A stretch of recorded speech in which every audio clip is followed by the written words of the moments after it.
네, 시청자 여러분 안녕하십니까? 뉴스타트 2부 시작합니다. 트럼프가 당긴 중동 전쟁의 불씨가 점점 더 거세게 타오르고 있습니다. 트럼프는 지상군 투입 가능성까지 시사했고요. 이란의 공격 대상이 된 걸프 국가들은 군사적인 대응을 경고했습니다. 이번 사태가 예상보다 훨씬 길어질 가능성도 제기됩니다. 당장 걱정되는 건 경제적 파장입니다. 국제유가는 급등했고 원달러 환율도 영향을 받을 수밖에 없는 상황입니다. 물가부터 경제 전반에 충격이 불가피해 보이는데요. 다만 이번 충격이 뉴욕 증시에 미친 여파는 제한적이었습니다. 2부와 3부에 걸쳐 관련 소식 자세하게 전해드리겠습니다. 그럼 이 시각 주요 뉴스부터 살펴보겠습니다. 트럼프 대통령은 이란을 상대로 한 군사작전이 한 달 넘게도 가능하다고 말했습니다. 필요하다면 지상군 투입도 고려할 수 있다고 강조하며 이란 내 잔존 세력을 향한 압박에도 나섰습니다. 정부는 이란 공습 사태가 국내 금융시장에 미치는 영향이 비교적 제한적일 거라고 강조했습니다. 당정은 오늘 간담회를 열고 우리 국민 안전대책 등도 논의합니다. 2박 3일 동안의 싱가포르 국빈 방문 일정을 마친 이재명 대통령이 오늘 두 번째 국빈 방문국인 필리핀으로 이동합니다.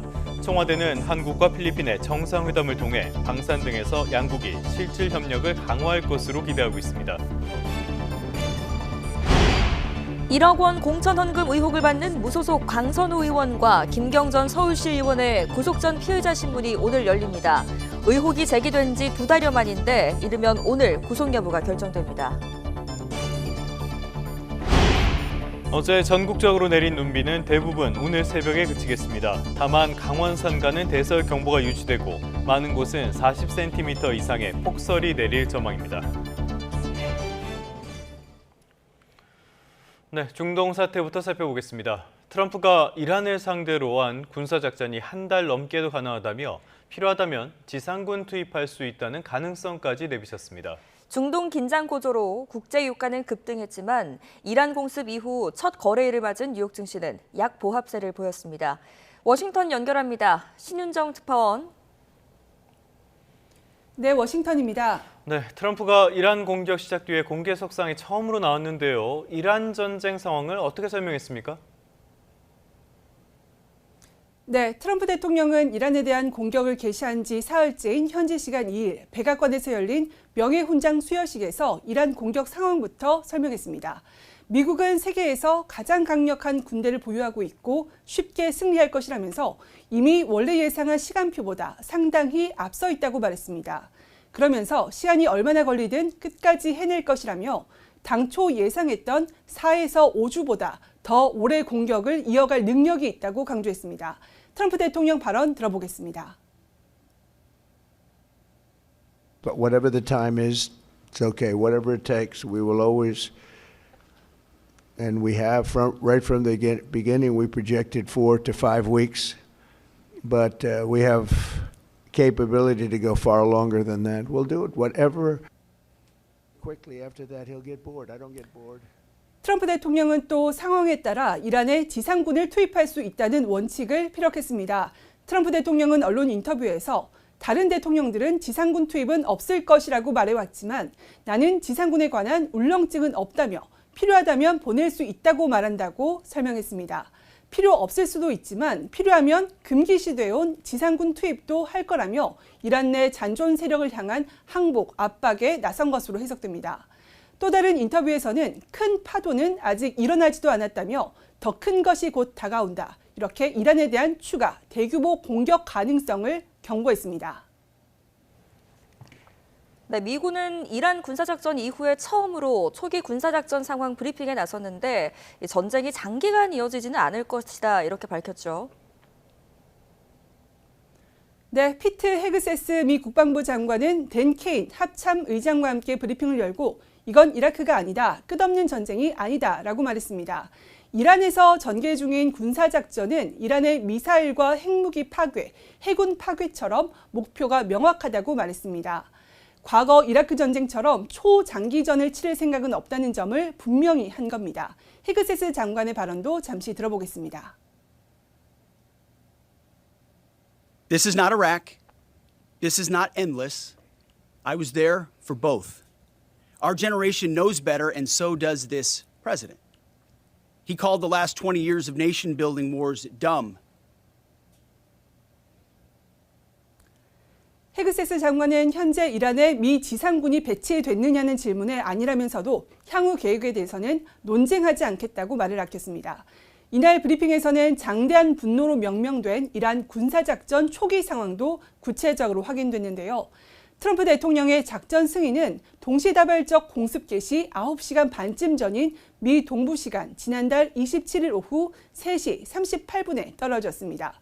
트럼프 대통령은 지난주 금요일 이란과 여전히 협상하고 있다고 밝혔는데 이때 이미 공격 승인을 내린 뒤였던 것으로 보입니다. How close are you to making a decision on strikes? I'd rather not tell you. You would have had the greatest scoop in history, right? You know? About the ballistic missiles, sir. Well, they're going. I mean, we're negotiating right now, but they're not getting to the right answer. 케인 의장은 이란에 대한 군사 작전을 개시하면서 이란의 감시, 통신망부터 교란해 대응 능력을 사실상 무력화한 뒤 기습 작전을 전개해서 이란 군 지휘부를 혼란에 빠뜨렸다고 설명했습니다. 이어 수만 발의 미사일과 폭탄을 투하해서 첫 24시간 동안 1000곳 이상의 목표물을 타격했다면서 이를 통해 미군이 국지적 공중 우세를 확립했다고 강조했습니다. 네, 경제적인 여파도 살펴보죠. 일단은 국제 유가가 오르는 것은 기정사실이 된 것 같고요. 반대로 증시는 이 충격을 제한적으로만 소화하는 것 같습니다. 네, 그렇습니다. 중동의 긴장이 고조되고 이란이 세계 석유 물동량의 20%가 지나는 호르무즈 해협의 봉쇄에 나서면서 국제 유가는 치솟고 있습니다. 4월 인도분 서부 텍사스산 원유와 브렌트유는 9% 가까이 장중에 급등했습니다. 트럼프 대통령의 지상군 투입 시사 발언과 전쟁 장기화 가능성에 투자 심리가 위축되면서 뉴욕 증시는 약 보합세로 출발하면서 큰 변동성을 보이고 있습니다. 다만 유가 상승의 수혜를 잇는 에너지주는 강세를 보이고 있습니다. 대표적인 안전자산으로 꼽히는 국제 금 가격은 급등세를 나타내는 반면 미국 국채 가격은 고유가와 인플레이션 우려에 하락세를 나타내고 있습니다. 지금까지 워싱턴에서 YTN 신윤정입니다. 이번 전쟁은 중동 전체로 확산할 조짐도 보이고 있습니다. 이란에선 벌써 500명이 넘는 사망자가 발생한 것으로 추산됩니다. 미군 전사자는 4명으로 늘었고 미 F-15 전투기 3대가 추락하는 장면도 포착됐습니다. 신호 기자입니다. 철탑 뒤로 전투기가 종이 비행기처럼 빙빙 돌면서 떨어집니다. 쿠웨이트의 미군 기지 근처에서 F-15 전투기가 3대나 추락했습니다. 조종사들은 낙하산을 펼치고 비상 탈출했습니다. 이란의 공격이 아니라 쿠웨이트 대공방어망의 오발 사고였다고 미군 중부사령부가 밝혔습니다. I am aware of the loss of 3 U.S. Air Force F-15Es overnight in the region. I am grateful for the safety of the crews, and we know that this was not from hostile enemy fire. 미군은 함정에서 이란 해군을 향해 토마호크 미사일을 쉴 새 없이 발사하는 장면을 공개했습니다. 지금까지 이란을 상대로 수만 발의 미사일과 폭탄을 투하했고 1000곳 이상의 목표물을 타격했다고 강조했습니다.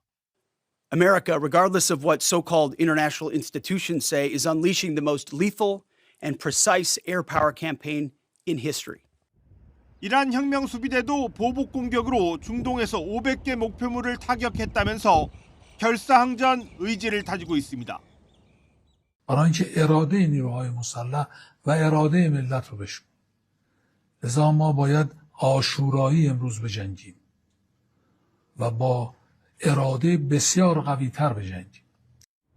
전쟁 사흘째 미군에서도 전사자가 나왔습니다. 이란 혁명 수비대는 미군 사상자를 500명 이상으로 주장했지만 미군 발표는 이보다 훨씬 적었습니다. 이란에서는 폭격을 맞은 초등학교 학생들을 포함해 500명 넘게 사망하고 131개 도시가 타격을 받은 것으로 집계됐습니다. 레바논 무장정파 헤즈볼라는 이스라엘에 로켓을 발사하면서 이란 편으로 참전했습니다. 반대로 이란의 미군 기지 공격으로 피해를 본 걸프 6개국은 이란의 군사적 대응을 경고하는 등 전선이 중동 전체로 확대되는 양상입니다. YTN 신호입니다. 미국 국민 10명 가운데 6명은 이란 공격을 지지하지 않고 파병에도 반대한다는 여론조사 결과가 나왔습니다. CNN은 미국 성인 남녀 1000여 명을 대상으로 진행한 설문조사 이 내용을 보면은 응답자의 59%가 이란 공격의 결정을 지지하지 않는 것으로 나타났다고 보도했습니다. 특히 이란 현지 파병에 반대한다는 목소리는 60%로 파병에 찬성한 12%와 큰 격차를 보였습니다. 공화당 지지자 가운데 77%는 공습을 지지했지만 민주당 지지자 가운데에서는 18%만 지지한다고 응답했습니다. 이란이 이스라엘뿐만 아니라 중동 곳곳에 미군 거점을 타격하면서 주변국들까지 불안에 휩싸였습니다. 이스라엘과 국경을 맞댄 요르단에는 연일 이란 미사일이 날아들면서 경계가 대폭 강화되고 있습니다. 요르단 암만에서 조수현 특파원이 보도합니다. 요르단 수도 암만의 사이렌 소리가 길게 울려 퍼집니다. 이란이 이스라엘을 향해 발사한 미사일 경보입니다. 제 뒤로 멀리 보이는 곳이 예루살렘입니다. 그 방향으로 향하던 미사일이 공중에서 요격되면서 큰 폭발음이 여러 차례 들렸습니다. 밤에는 미사일이 날아가는 모습이 하늘에서 포착됐습니다. 지난달 28일 시작된 미국과 이스라엘의 공습에 이란이 맞불 공격을 이어가면서 사이렌이 수시로 울리고 있습니다. شفت دائما بشوف بالسماء كثير صواريخ حتى يعني اليوم يعني اصلا الباب صار يهتز من الاصوات كمان من صوت الصواريخ يعني كانت قريبه اليوم الصواريخ. 앞서 요르단에 있는 무아파크 살티 미 공군 기지도 이란의 공격을 받았습니다. 또 요르단 당국이 요격한 이란 미사일 잔해가 주택가로 떨어져 화재가 발생하면서 긴장 상태가 이어지고 있습니다. I hear some like a bomb. Hopefully it will come very calm very soon. 이스라엘과 이란은 물론 중동 곳곳의 하늘길은 여전히 막힌 상태입니다.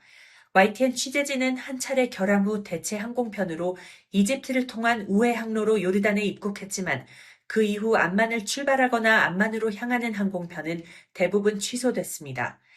공항과 숙소에서 검문 검색도 대폭 강화되는 등 중동 전선 확대 국면에 삼엄한 통제가 이루어지고 있습니다. 이런 가운데 미군은 이란의 위협이 커지면서 카타르와 아랍에미리트, 요르단, 쿠웨이트, 사우디아라비아가 미군을 위해 대공 방어 지원을 하고 있다고 밝혔습니다. 암만에서 YTN 조수연입니다. 자, 이번 전쟁에 이란의 지원을 받는 레바논의 무장정파 헤즈볼라도 결국 가세했습니다. 사태가 확산하면서 민간인 사망자도 속출하고 있습니다. 김정욱 기자입니다. 컴컴한 새벽 도심 건물 사이로 폭발음과 함께 화염과 연기가 치솟고 사이렌이 울립니다. 이스라엘이 이란 심장부를 동시다발 공습하면서 곳곳에 폭발음이 이어졌고 국영 방송사 등이 타격받은 것으로 알려졌습니다. 이스라엘군은 테헤란 전역의 표적에 새로 대규모 공격을 진행했다고 밝혔습니다. 레바논 수도 베이루트 역시 이스라엘의 공습으로 요란한 폭발음과 섬광이 새벽을 뒤흔들었습니다. 이스라엘을 겨냥한 포격에 대응해 레바논 전역에 있는 헤즈볼라의 목표물을 타격했다고 이스라엘군은 밝혔습니다. 이란의 지원을 받는 무장정파 헤즈볼라는 앞서 하메네이 이란 최고 지도자 순교에 대한 보복으로 밤새 이스라엘에 로켓과 드론을 쏘았다고 밝혔습니다.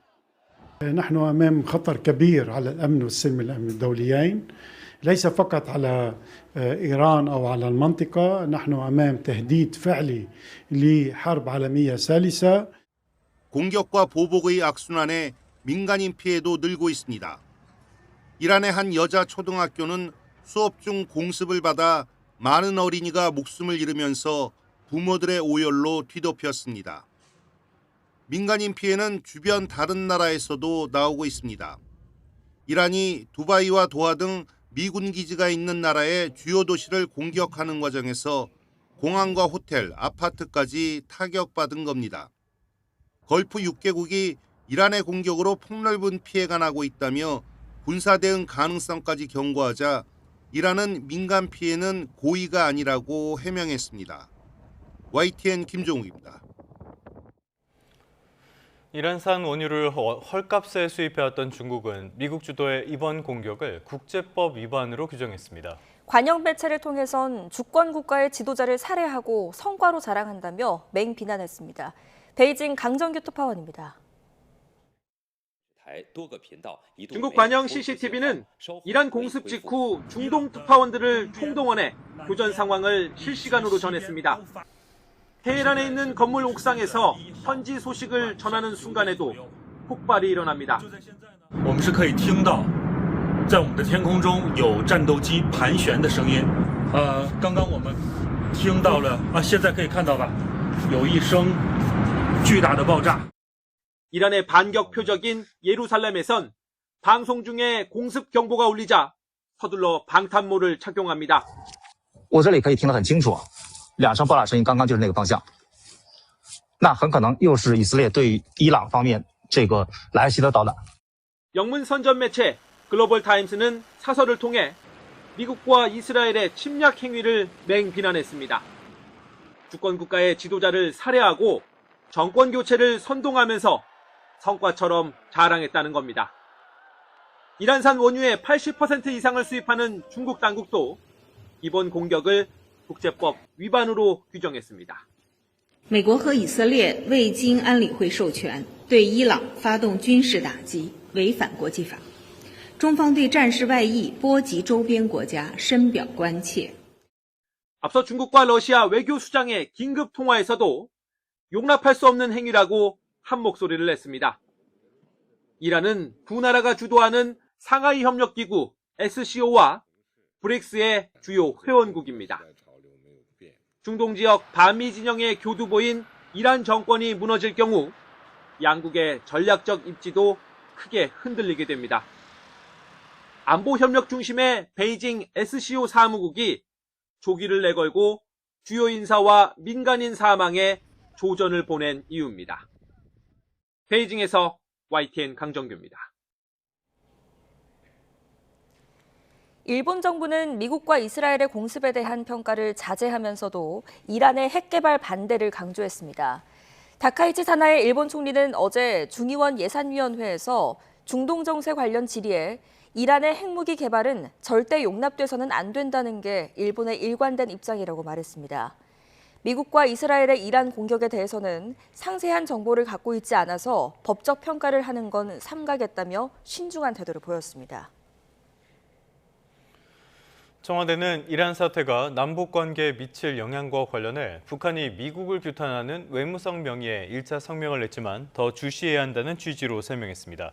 청와대 관계자는 기자들과 만나 관련 질문에 아직 정부로서도 상황을 살펴보고 있고 이란 상황이 앞으로도 계속 이어질 것 같다면서 이같이 설명했습니다. 이란 혁명수비대가 호르무즈 해협 봉쇄를 선언한 뒤 민간 선박들이 잇따라 공격을 받았습니다. 전 세계 원유 생산량의 20%를 수송하는 핵심적인 항로가 막힐 위기에 처하면서 국제 유가도 폭등했습니다. 보도에 유토건 기자입니다. 오만 북부 해역에 정박해 있던 팔라우 선적의 유조선이 불길에 휩싸였습니다. 인도와 이란 출신인 선원들은 탈출에 성공했지만 이 과정에서 4명이 다쳤습니다. 전략적 요충지로 꼽히는 오만의 두쿰 항구도 드론 공격을 받았습니다.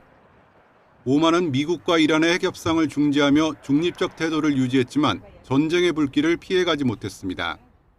앞서 이란 혁명 수비대는 무선 통신을 이용해 전격적으로 호르무즈 해협 봉쇄를 선언했습니다.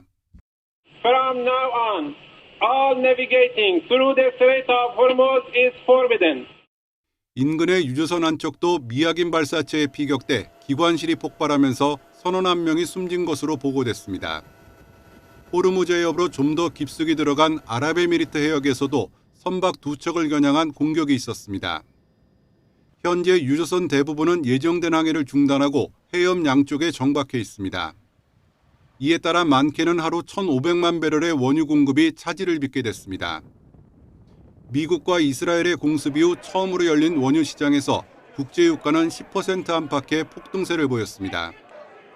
지난 2022년 우크라이나 전쟁 직후와 비교하면 충격이 크지 않은 편이지만 사태가 장기화되면 사정이 달라질 수 있습니다. Iran reacting to a lot of the U.S. strikes in a very unpredictable way, and that is part of the risk assessment that we're seeing show up in the price of oil. 이에 앞서 주요 산유국 협의체인 오펙 플러스는 다음 달부터 하루 20만 6천 배럴을 증산하기로 합의했습니다. 하지만 안전한 수송이 보장되지 않는 한 시장의 불안을 잠재우기엔 역부족이라는 분석이 우세합니다. YTN 유튜건입니다. 미국과 이스라엘의 이란 공격으로 국제 유가가 급등하면서 우크라이나와 전쟁 중인 러시아가 반사이익을 누릴 가능성이 커졌습니다.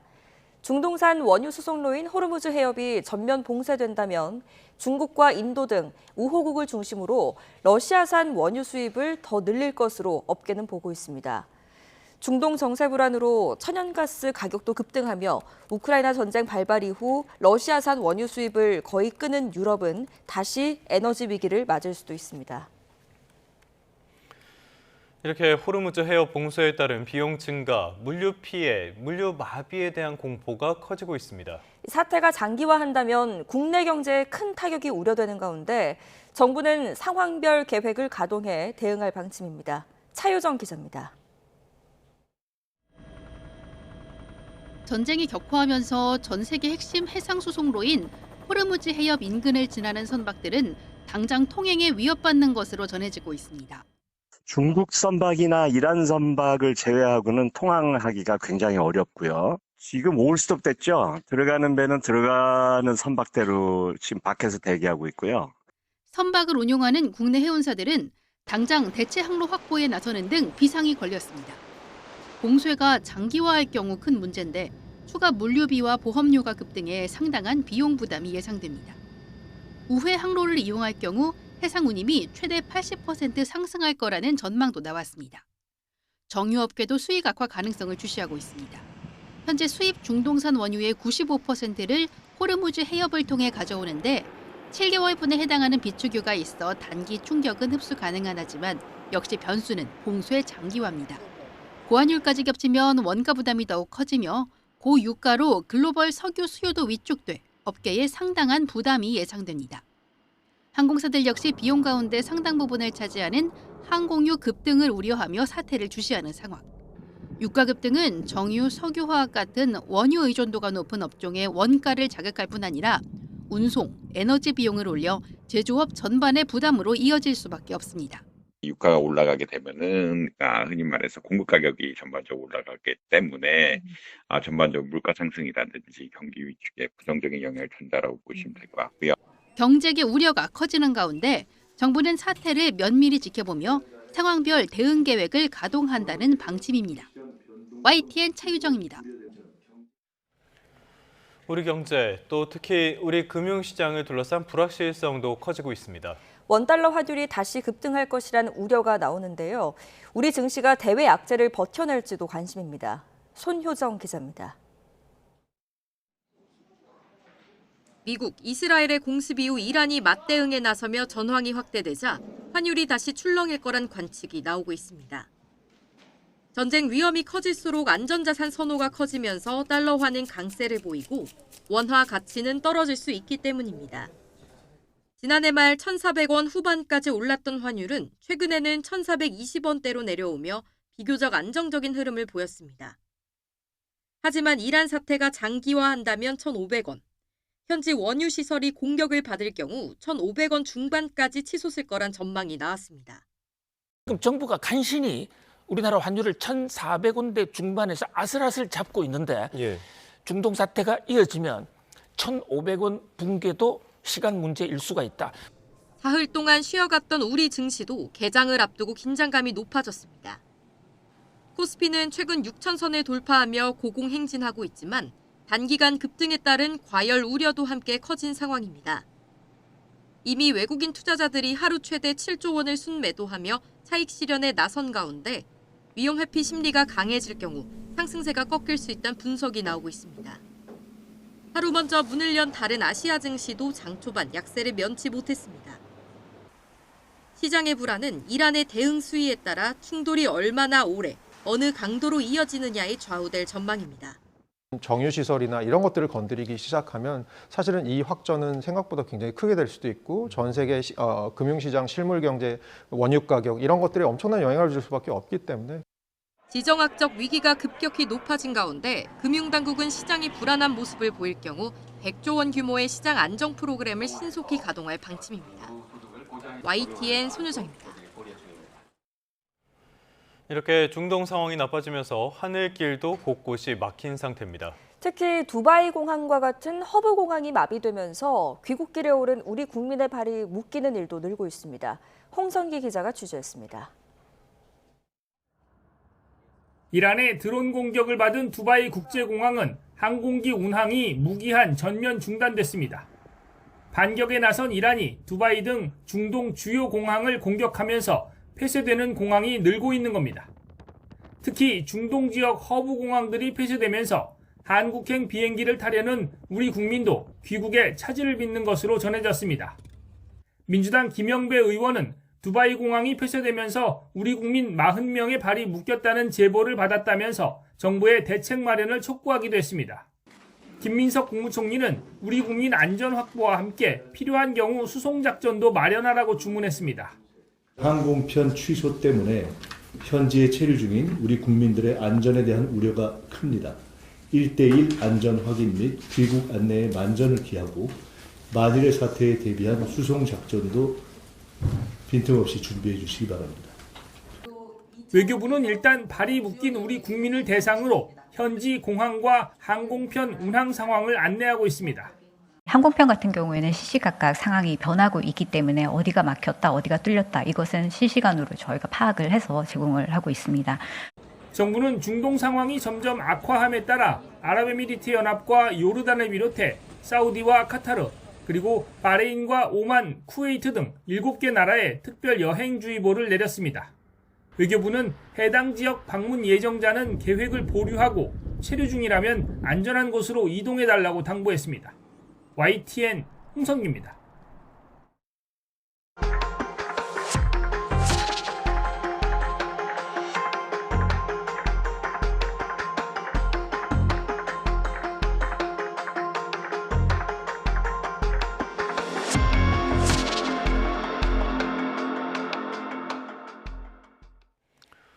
네, 다음 소식입니다. 1억 원 공천원금 의혹을 받는 강선우 의원 그리고 김경전 서울시 의원의 구속 전 피의자 신문이 오늘 열립니다. 의혹이 제기된 지 2달여 만인데요. 구속 여부는 이르면 오늘 나올 것으로 보입니다. 윤태인 기자입니다. 강선우 의원이 김경전 서울시의원에게 공천원금으로 1억 원을 받았다는 의혹은 지난해 12월 말 불거졌습니다. 강 의원이 김병기 의원에게 자신의 지역 보좌관이 김경 당시 서울시의원 예비후보에게서 1억 원을 받았다며 처리 방법을 논의하는 내용의 녹취 파일이 공개된 겁니다.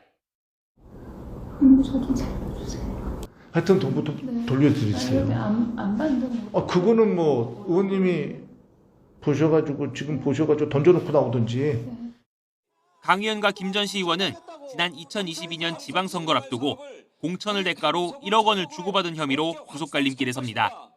처음 의혹이 제기된 지 2달여 만, 경찰이 2사람의 구속영장을 신청한 지 한 달가량 만에 영장실질심사가 열리는 건데 현역 국회의원 신분인 강 의원은 검찰의 구속영장 청구 이후 국회에서 체포동의안 표결을 거쳐야 했습니다.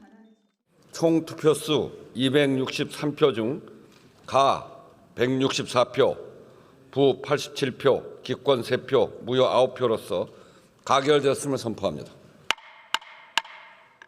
앞서 경찰은 강 의원을 2차례, 김 전 시의원을 4차례 소환하며 수사를 이어왔습니다. 경찰 조사에서 양측의 진술이 서로 엇갈린 탓에 강 의원과 김 전 시의원의 구속 여부는 공천원금 의혹 수사에 중요한 분수령이 될 것으로 보입니다. 김 전 시의원은 오전, 강 의원은 오후에 심사를 받게 되는데 구속 여부는 이르면 심사 당일인 오늘 오후 늦게 나올 전망입니다.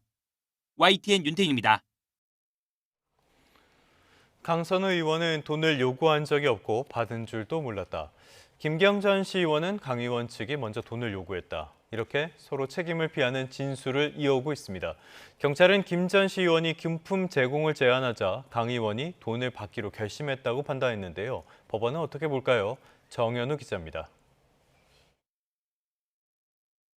지난해 12월 말 1억 공천원금 의혹이 불거지며 경찰은 3사람을 집중적으로 소환해 조사했습니다. 강선 의원과 김경전 서울시의원, 그리고 강 의원의 전 사무국장 남모 씨로 이들은 각자 자신에게 유리한 진술을 펼쳐왔습니다. 우선 강 의원은 지난 2022년 1월 용산에 있는 호텔에서 만난 김 전 시의원이 먼저 쇼핑백을 건넸고 1억 원이 있는 줄 모르고 집에 가방을 뒀다가 3달 뒤에야 알게 돼 남 씨에게 반환을 지시했다는 설명입니다. 반면 김 전 시의원은 공천원금을 먼저 제안한 건 강 의원 측이라고 진술한 상황입니다. 남 씨가 한 장을 요구했고 이에 따라 1억 원을 직접 강 의원에게 줬다고 주장한 것으로 확인됐습니다. 그러나 남 씨는 자신은 쇼핑백을 차에 실었을 뿐이고 강 의원이 1억 원을 받아 전세 자금에 쓴 것으로 안다고 진술한 것으로 전해졌습니다. 이렇게 서로를 겨눈 책임 공방은 과열되며 수사기관 밖에선 여론전도 이어졌습니다. 의례적으로 건네진 선물은 의미 없이 무심한 습관에 잊혀졌습니다. 1억 반환 이후 구청장이 목표였던 상대는 더 집요해졌습니다. 현재 제가 하지 않은 그런 진술 그리고 추측적 보도가 너무 난무하고 있는 것 같습니다. 개인적으로 상당히 안타깝게 생각합니다. 지금 성실히 수사에 임하고 있습니다. 일단 경찰이 신청한 구속영장엔 김 전 시의원이 먼저 남 씨에게 큰 거 한 장을 하겠다라고 말했고 남 씨에게 이런 얘기를 전해들은 강 의원이 공천원금을 받기로 마음먹었다는 내용이 적혀 있습니다. 일단 경찰에선 강 의원과 김 전 시의원 모두 금품을 주고받을 의사가 있었다고 판단한 것으로 보이는데 법원에선 어떤 결정을 내릴지 주목됩니다. YTN 정윤우입니다.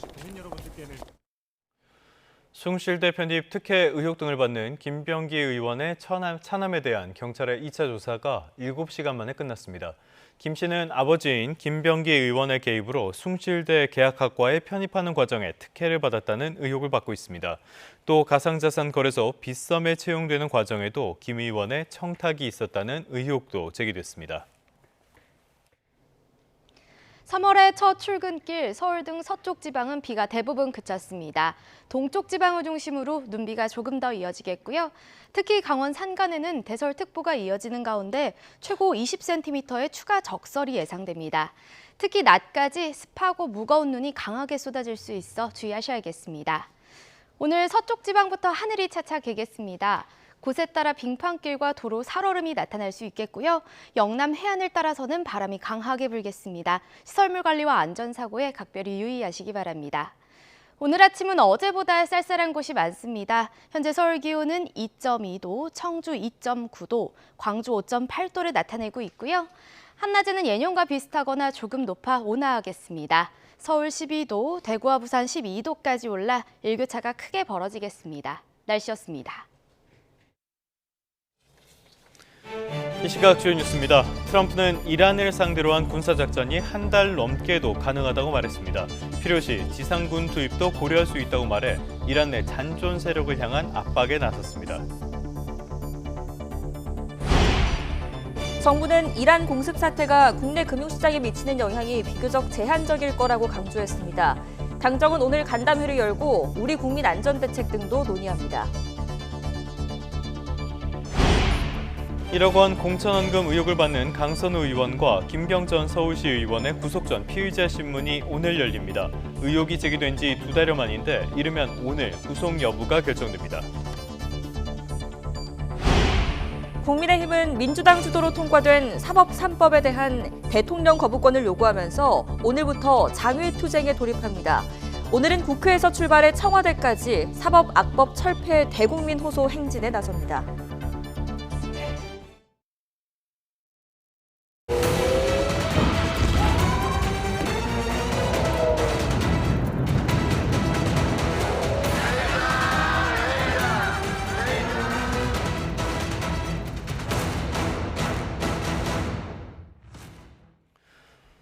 다시 주요 뉴스부터 하나하나 짚어보겠습니다. 트럼프는 이란에 대한 공격을 4주에서 5주 정도로 예상했지만 더 길게 진행할 수도 있다고 말했습니다.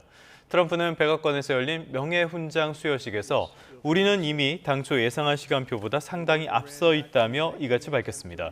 이어 시간이 얼마나 걸리든 무엇이 필요하든 끝까지 해낼 것이라며 처음부터 4-5주를 예상했지만 그보다 훨씬 더 오래 지속할 능력도 갖추고 있고 필요하다면 그렇게 할 것이라고 강조했습니다.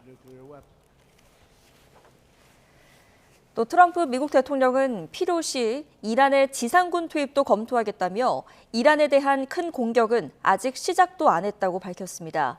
AFP 통신은 현지 시간 2일 트럼프 대통령이 뉴욕 포스트와의 짧은 인터뷰에서 필요할 경우 이란의 지상군을 파견하는 방안을 배제하지 않겠다고 말했다고 보도했습니다.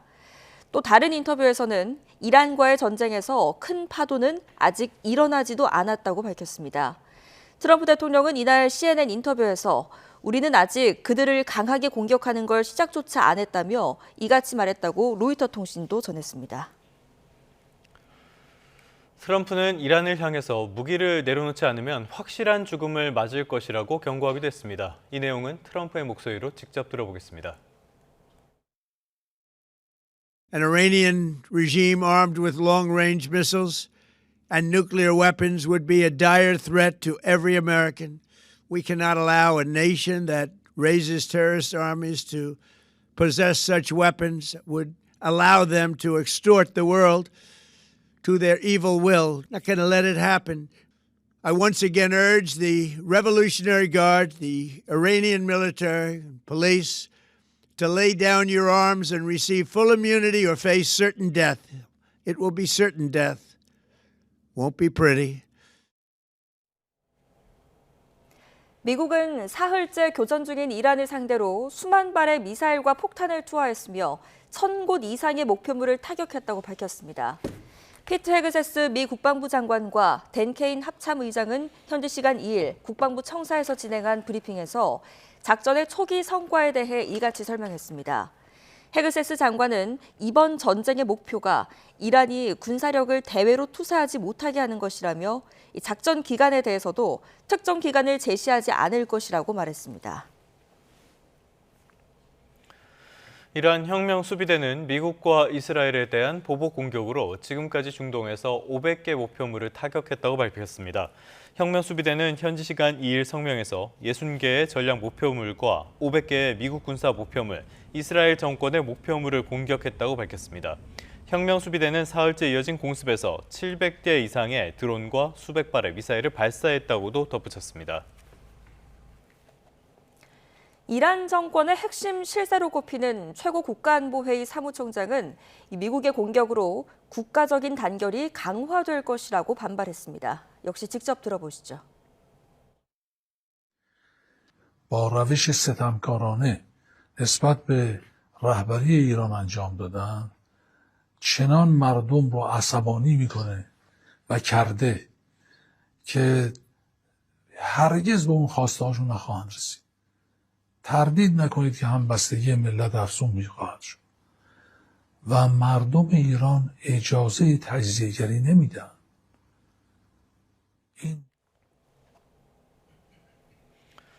네, 보신 것처럼 이란이 미국과 이스라엘의 공격에 맞서 총력 반격에 나선 가운데 이란의 반서방 동맹들도 속속 보복에 가세하고 있습니다.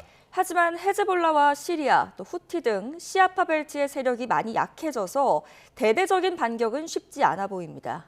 김잔디 기자가 취재했습니다. 중동 포화가 사흘째로 접어든 2일 레바논 무장단체 헤즈볼라가 이스라엘 공습에 가세하면서 이란 지원에 나섰습니다. 헤즈볼라는 이란 최고 지도자의 순교에 대한 보복으로 이스라엘을 향해 로켓과 드론을 발사했다고 밝혔습니다. 이에 이스라엘 군도 즉각 반격해 베이루트를 포함해 레바논 곳곳을 공습했습니다. 이라크 시아파 민병대는 미군에 대한 보복으로 바그다드 공항을, 이란의 이슬람 혁명 수비대는 쿠웨이트의 미국 대사관 단지를 타격했습니다. 앞서 저항의 축 일원인 팔레스타인 무장정파 하마스도 미국과 이스라엘을 규탄하며 이란 편에 섰고, 예멘 반군 후티도 홍해 등지에서 미국과 이스라엘 관련 자산을 공격하겠다고 선언하며 지지 의사를 밝혔습니다. وبهدف كسر إرادة الشعب الإيراني المسلم ومؤسساته الرسمية وتحطيم روحه المعنوية. 다만 이란의 자금과 무기 지원을 받는 중동 내 군사동맹 저항의 쪽은 최근 세력이 크게 약화한 상황입니다. 우선 하마스는 지난 2023년 10월부터 이스라엘과 가자 전쟁을 치르면서 군사 능력이 고갈 상태고 이란의 가장 강력한 우군이자 시아파 벨트로 강력한 영향력을 떨쳤던 헤즈볼라 역시 근래 이스라엘과의 분쟁으로 크게 쇠퇴했습니다. 특히 이란의 무기 통로 역할을 했던 시리아의 알 아사드 정권이 무너지면서 이란은 시리아 내 군사기지도 모두 잃었습니다. 군사 개입보다는 기술적인 협력 관계인 러시아도 우크라이나 전쟁으로 여력이 없는 상황. 이란은 미국과 협상하지 않을 것이라며 강경한 태도를 보이지만 미국과 이스라엘의 파상 공격으로 군사시설이 초토화된 이란의 대대적 반격은 쉽지 않을 거란 전망입니다. YTN 김지한입니다. 지난해로 기억을 되돌려 보면 이란과 이스라엘의 이른바 12일 전쟁이 있었습니다. 당시 이란은 미사일 수백 발을 쏟아붓고도 방공망에 가로막혀 사실상 빈손으로 물러서야 했습니다. 이 때문에 이번에 이란은 상대의 방어력을 먼저 고갈시키는 가성비 소모전으로 전술을 바꿨습니다. 고한석 기자입니다. 지난해 6월 이란 핵시설을 겨냥한 이스라엘의 기습으로 시작된 이른바 12일 전쟁. 당시 이란은 이스라엘 본토와 미군 기지 등에 미사일 500여 발을 퍼부으며 반격했습니다. 하지만 결과는 참담했습니다. 90% 이상 첨단 방공망에 유격되며 무력한 복수라는 뼈아픈 성적표를 남겼습니다. 그래서 이번에 이란이 들고 나온 카드는 가성비 전략입니다. 구형 로켓과 대당 3천만 원짜리 드론을 미끼로 던져 한 발에 수백억 원인 미국의 사드와 이스라엘의 에로 미사일을 강제로 쓰게 만들고 있습니다. 상대의 지갑을 먼저 털어버리고 정밀한 고체 연료 미사일은 결정적인 한 방을 위해 아껴두는 겁니다. 미군은 이를 막기 위해 이란의 미사일 발사대를 중점 폭격하고 있습니다. 이 과정에서 미군도 이란식 저가 드론을 대량으로 사용하고 있습니다. 이란은 이제 샤헤드 드론이라고 해서 확실히 드론이 확실히 이제 저가고 가격 대비 성능이 상당히 좋은 무기긴 한데 요번에 미국이 이란을 공습할 때 그 샤헤드 드론을 모방한 그 드론을 많이 사용한 것으로 좀 드러나서 첨단 무기만 고집하던 미군마저 가성비 무기로 응수하면서 이번 중동 전쟁은 서로의 자원을 갉아먹는 새로운 양상으로 진행되고 있습니다. YTN 관석입니다. 이번 트럼프의 결정이 참 이해하기가 어려운 배경 가운데 하나가 미국에서 이 결정에 대한 지지가 굉장히 낮다는 점입니다. 실제로 미국인 4명 가운데 1명만 이번 공습을 지지한다는 조사 결과가 나왔습니다. 정치권은 물론 트럼프 핵심 지지층이자 골수 보수층인 마가 내부에서조차 공습 근거를 놓고 격한 비판이 쇄도하고 있습니다. 이광현 기자가 보도합니다. 트럼프 대통령은 이란의 정권 교체를 명분으로 이번 공습의 정당성을 내세우고 있지만 미국 사회 여론은 호의적이지 않습니다. 공습 직후 실시한 여론조사에서 미국인의 27%만 지지한다고 답을 했고 60% 가까이는 트럼프가 군사력을 쉽게 사용하려는 경향이 있다고 생각했습니다. 미국 정치권 안에서도 공습 근거에 대한 회의적인 시각이 확산하는 분위기입니다. 의회 승인은커녕 통보조차 하지 않은 데다 이란의 보복으로 미군 사상자까지 발생한 탓입니다. Entirely based upon the president's decision, not an imminent threat to America. I think it is incumbent that the president of the United States comes before the American people and the Congress and makes the case of why he has chosen to go to war.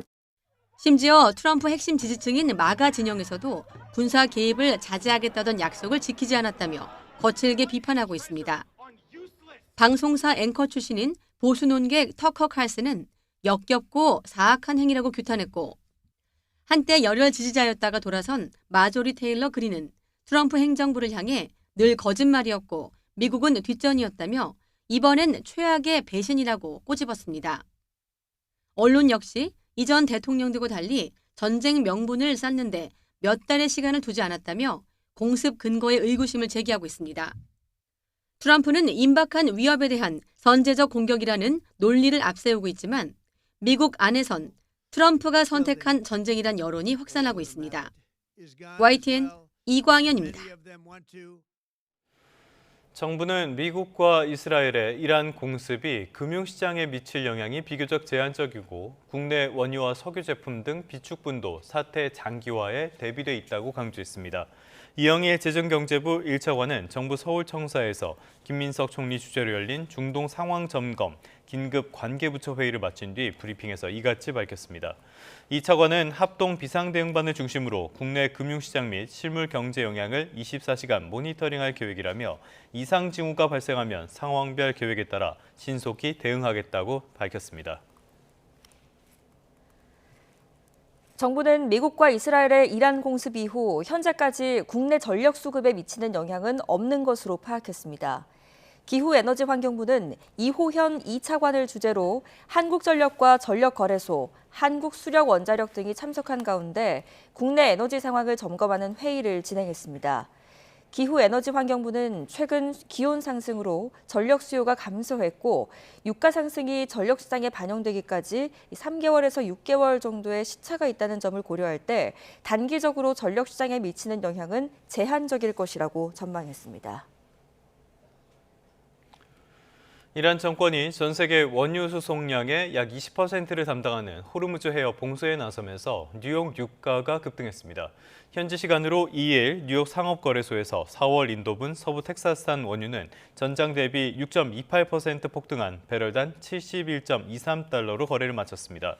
미국의 주요 산유국인 이란 공습과 이란 정권의 호르무즈 해협 봉쇄로 공급 경색에 대한 불안감이 원유 매수 심리를 자극하며 장중에는 12.4%까지 치솟기도 했습니다. 우크라이나 전쟁이 4년째 계속되고 미국과 이스라엘이 이란에서 새로운 전쟁을 시작한 가운데 프랑스가 유럽의 안보를 지키기 위해 핵무기 보유량을 늘리겠다고 발표했습니다. 마크롱 프랑스 대통령은 현지 시간 2일 핵 잠수함이 배치된 일롱그섬 해군기지에서 우리 억지력이 현재와 미래에도 확실한 파괴력을 유지하도록 보장하는 게 내 책임이라며 핵탄두 숫자를 늘리기로 결정했다고 말했습니다. 마크롱 대통령은 우리가 핵무기를 사용해야 한다면 아무리 강력한 국가라도 자국을 보호할 수 없고 아무리 거대한 나라라도 회복할 수 없을 것이라며 자유로워지려면 두려움의 대상이 돼야 한다고 주장했습니다.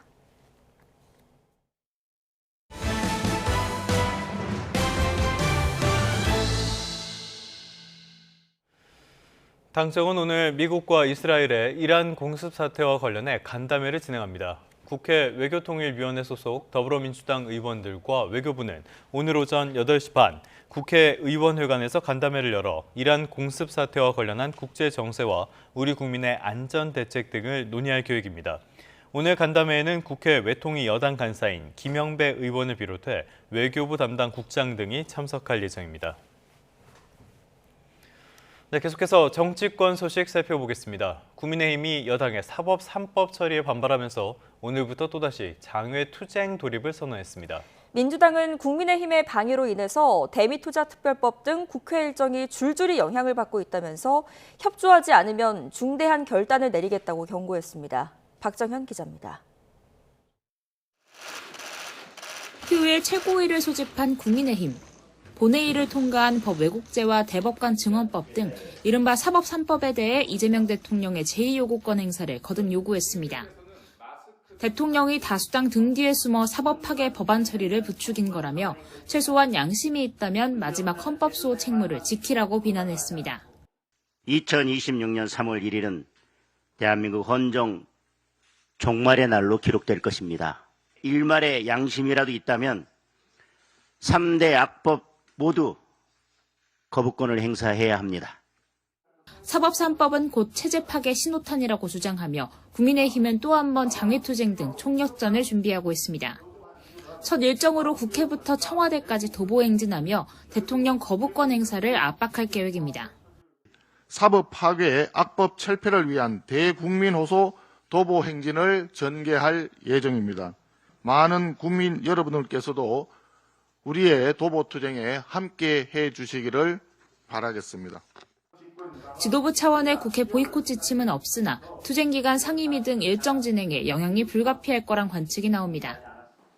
이에 민주당은 국민의힘이 국익과 직결된 핵심 상임위마저 정치 파업 도구로 전락시킨다며 더는 방해를 자시하지 않겠다고 엄중 경고를 남겼습니다. 상임위원장 배분 문제를 포함해 국회 운영 전반을 원점 재검토하겠다면서 책임을 묻겠다는 의지를 드러냈습니다. 국민의힘이 국익과 국민의 삶을 볼모로 잡고 일하지 않는 국회를 고집한다면 상임위원장직은 나눠먹기식 기득권 지키기에 불과합니다. 특히 오는 9일까지 절차를 마무리하기로 합의했던 대미투자 특위 가동에 협조하지 않을 경우 중대 결심에 나설 수밖에 없다고 강조했습니다. TK 통합특별법을 둘러싼 여야 전선도 여전합니다. 민주당은 경북 일부 기초의회 반대를 고리로 일치된 입장을 가져와야 한다 고수하고 있으나 국민의힘은 민주당의 핑계 릴레이로 TK 통합법 처리를 지연시킨다고 맞섰습니다. YTN 박정현입니다. 더불어민주당이 6.3 지방선거와 관련해 서울을 포함한 주요 지역에서 경선을 치르겠다고 밝혔습니다. 서울시장의 경우 기획예산처 장관 후보자로 지명된 박홍근 의원을 제외하고 5파전으로 경선이 이뤄질 전망입니다. 김다현 기자가 보도합니다. 더불어민주당이 6.3 지방선거에서 서울, 경기, 울산, 전남, 광주 등 4곳의 본선 후보를 경선으로 정하기로 했습니다. 먼저 탈환을 목표로 하는 서울시장 선거에서 공모한 후보 모두를 경선 후보자로 확정했습니다. 첫 번째로 대한민국의 수도 서울특별시입니다. 공모한 후보 전원을 경선 후보자로 확정했습니다. 김영배, 박주민, 박홍근 전 현희 의원과 정원호 성동구청장, 김형남 전 군인권센터 사무국장 등 6명이 이름을 올렸지만 박홍근 의원이 기획예산처 장관 후보자로 지명되면서 5파전으로 치러질 전망입니다. 경기도 역시 공모한 후보가 모두 경선 후보로 확정돼 김동연 현 지사와 권칠승, 추미애, 한준호 의원, 양기대 전 의원이 경선에 참여합니다. 서울과 경기 지역은 예비 경선을 진행해 본 경선에 오를 후보자를 각각 3명으로 압축하는데 민주당은 이 과정에서 여성 청년 후보자를 배려한다는 방침입니다. 여성 청년 후보자의 기회를 배려하기 위해 상위 3인의 여성 청년이 들지 못할 경우 해당 1인을 본경선 후보자에 등록합니다. 울산시장 후보를 놓고는 김상욱 의원과 송철호 전 울산시장, 안재현 전 노무현재단 울산지역위원회 상임대표, 이선호 전 청와대 자치발전 비서관 등이 경쟁합니다. 통합선거로 치러지는 전남 광주도 관심인데 강기정, 김영록, 민형배, 신정훈, 이계호, 이병훈, 정준호, 주철현 예비후보가 이름을 올렸습니다. 부산시장 예비후보는 오는 9일부터 13일까지 추가 공모할 계획인데 전재수 전 해양수산부 장관이 포함될 걸로 예상됩니다. 민주당은 이르면 이번 주 전북과 제주, 세종시 등에 대한 공천 계획도 발표할 계획입니다. YTN 김다현입니다. 이재명 대통령이 기획예산처 장관 후보자로 사선 더불어민주당 박홍근 의원을 지명했습니다. 해양수산부 장관 후보에는 부산 출신의 황종우 해사협력센터 국제협력위원장을 지명하는 등 총 11명의 인선 결과가 발표됐습니다. 보도에 김승환 기자입니다. 지난 1월 이해운 전 기획예산처 장관 후보자가 보좌진 갑질과 부정청약 의혹 등으로 낙마한 지 36일 만에 후임 인선이 발표됐습니다. 이번엔 친 이재명계로 분류되는 더불어민주당 4선 박홍근 의원입니다. 박홍근 후보자는 지난 2022년 대선 때는 선대위 비서실장을 지냈고 이 대통령이 당대표였을 때는 원내대표로 호흡을 맞췄습니다. 청와대는 박 후보자가 국가예산 전문가로서 이재명 정부 출범에 기여했다고 설명했습니다. 국회 예결위원장, 운영위원장 등을 두루 거친 국가예산 정책 전문가입니다. 국정기획위원회 기획분과위원장을 맡아 국민주권정부의 청사진을 그려온 통일교 의혹으로 자진 사퇴한 전재수 해양수산부 장관 후임으로는 부산 출신의 황종우 해사협력센터 국제협력위원장이 후보자로 지명됐습니다. 차기 해수부 장관 후보자도 부산 출신으로 하겠다던 이 대통령의 약속이 일단 지켜진 셈입니다. 국민권익위원장에는 전북 전주 출신의 정일현 변호사가 임명됐고 진실 화해를 위한 과거사 정리위원장에는 송상교 전 진화위 사무총장이 기용됐습니다.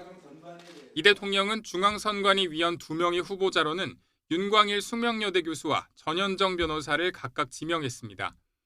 이와 함께 기업 규제와 형벌제도 개선을 목표로 자신이 직접 위원장을 맡고 있는 규제합리화위원회 부위원장에는 민주당 박용진 전 의원 등 3명을 발탁했습니다. 기본사회위원회 부위원장에는 강남훈 한신대 명예교수가, 국가생명윤리심의위원회 위원장에는 김옥주 서울대 의대 주임 교수가 이름을 올렸습니다. YTN 김승환입니다. 네, 다음 소식입니다. 2박 3일간의 싱가포르 국빈 방문 일정을 마친 이재명 대통령이 오늘은 두 번째 국빈 방문국인 필리핀으로 이동합니다. 이 대통령은 현지 시각으로 오늘 필리핀 마닐라에서 페르디난드 로무 알데스 마르코스 주니어 대통령과 정상회담을 열고 국빈 만찬을 함께합니다.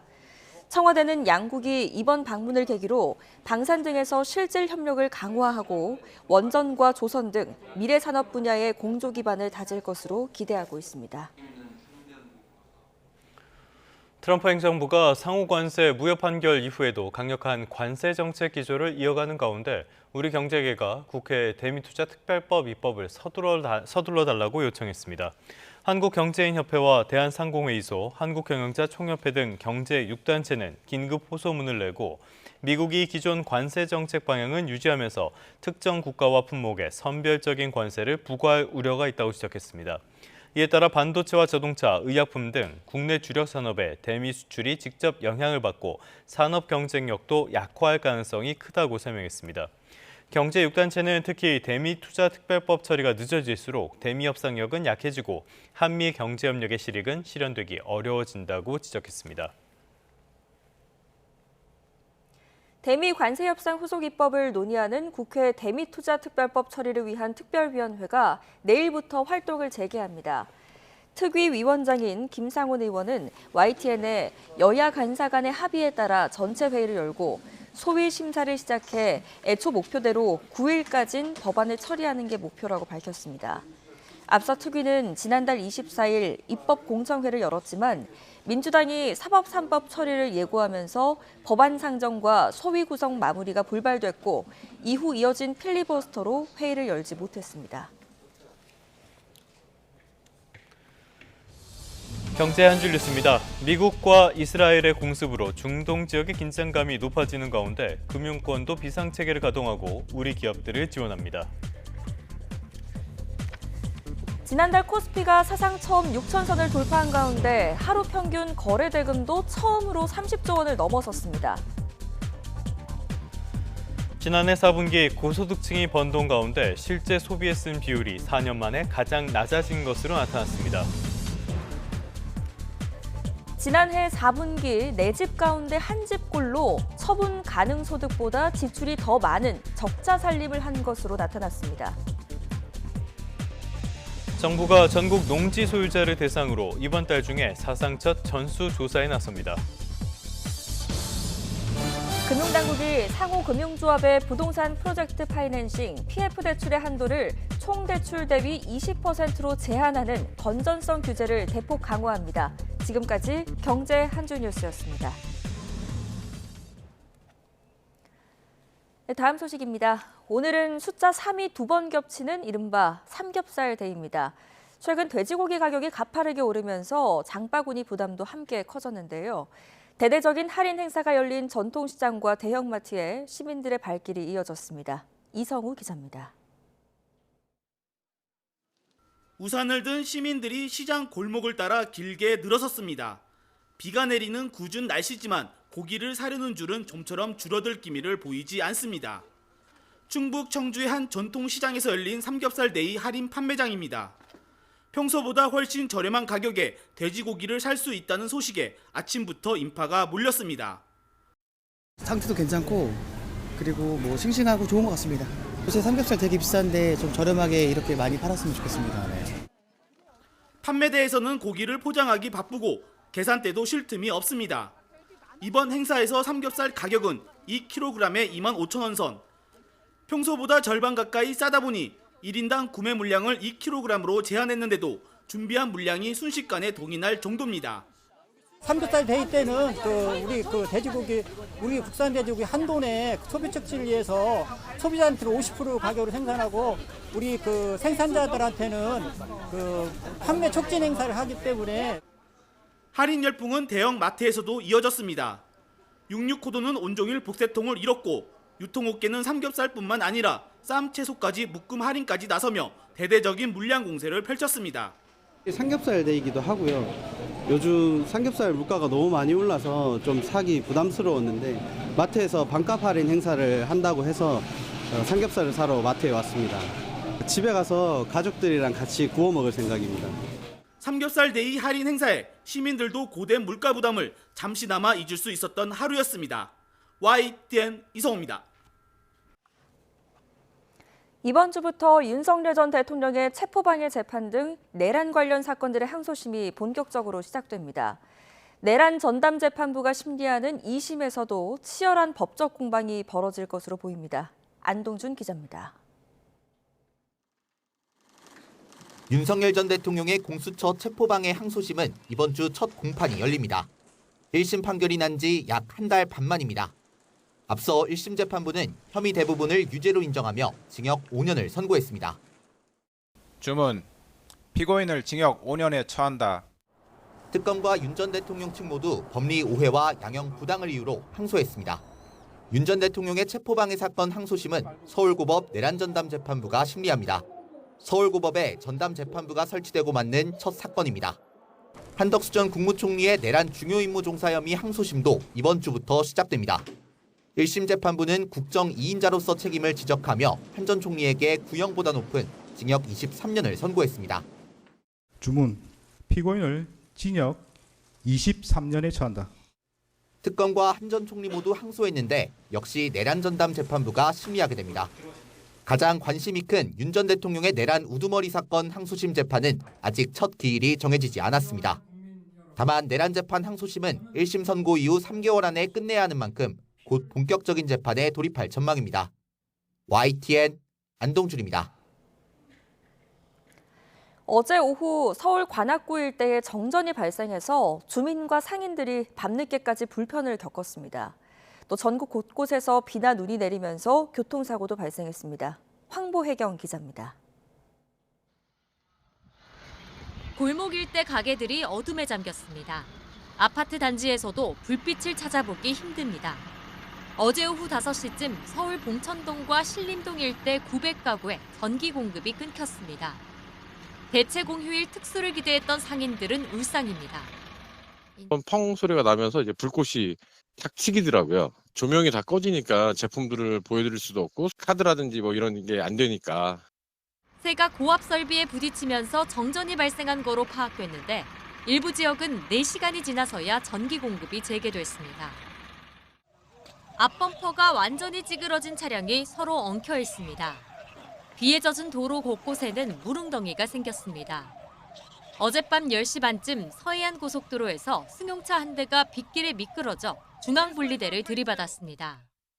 뒤따르던 소형 SUV가 승용차를 추돌하는 등 모두 석 대가 잇따라 부딪히면서 20대 SUV 운전자가 다쳐 병원 치료를 받고 있습니다. 검은 연기가 먹물처럼 밤하늘을 뒤덮고 시뻘건 불길이 건물을 집어삼켰습니다. 경기 고양시 자동차 정비소에서 불이 난 건 어제 오후 6시 40분쯤. 불은 건물 5개 동을 태우고 3시간여 만에 꺼졌는데 10여 명이 대피하면서 다친 사람은 없었습니다. 어제 오후 5시쯤엔 충남 천안 공원미원에서 전소된 승용차 안에서 80대 운전자가 숨진 채 발견됐습니다. 경찰과 소방당국은 엔진 과열로 추정되는 불이 난 뒤 운전자가 미처 빠져나오지 못한 거로 보고 정확한 사고 경위를 조사하고 있습니다. YTN 황보혜경입니다.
3월의 첫 출근길이자 새 학기가 시작되는 날입니다. 밤사이 서울 등 내륙은 강수가 대부분 그쳤는데요. 다만 현재 서울 기온 2.2도 등으로 어제보다 낮은 곳이 많아 쌀쌀합니다. 여기에 기온이 내려가면서 도로 살얼음이 만들어진 곳도 있습니다. 교통안전에 각별히 유의하시기 바랍니다. 밤사이 강수구름이 동쪽으로 이동했습니다. 강원도 고성 향로봉은 60cm가 넘는 누적 적설을 기록하고 있는데요. 문제는 지금도 강원 산간에 대설경보가 지속하는 가운데 밤까지 최고 20cm의 추가 적설이 예상되고요. 특히 낮까지 시간당 1에서 3cm 안팎으로 강하게 쏟아질 수 있어 습설로 인한 피해 없도록 주의하셔야겠습니다. 동쪽 내륙은 오전까지, 경북 동해안과 제주도는 오후까지 눈비가 이어지는 곳이 있겠습니다.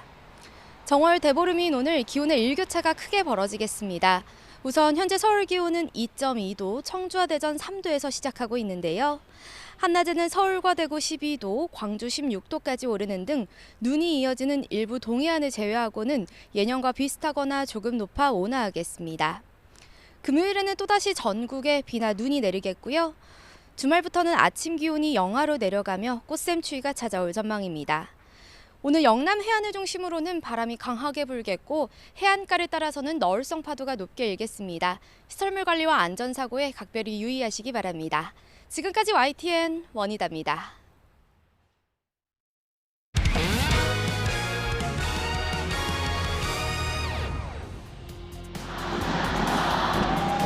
캡틴의 존재감이 나올까요? 살짝 바깥쪽 나갑니다. 볼까요? 야, 그 영화의 한 장면을 보는 것 같죠. 네, 키아누 리브스 서재덕이에요. 네. 일단 유연해요. 맞습니다. 예. 서재덕 선수의 표정을 보면 안 맞았다고 하는 표정이고요. 서재덕 유연성 판독도 되겠는데요. 네, 유연한 건 그래. 맞습니다. 반격은 오, 몸을 던지는 임성진. 이걸 임성진이 건져냅니다. 임성진 선수가 날랐어. 플라잉 태그가 나왔네요. 그렇습니다. 임성진 선수들이 대단합니다.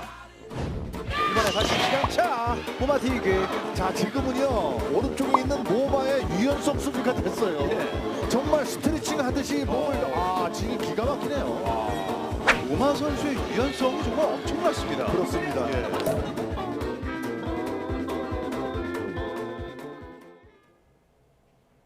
뉴스타트 3부 잠시 뒤에 계속됩니다.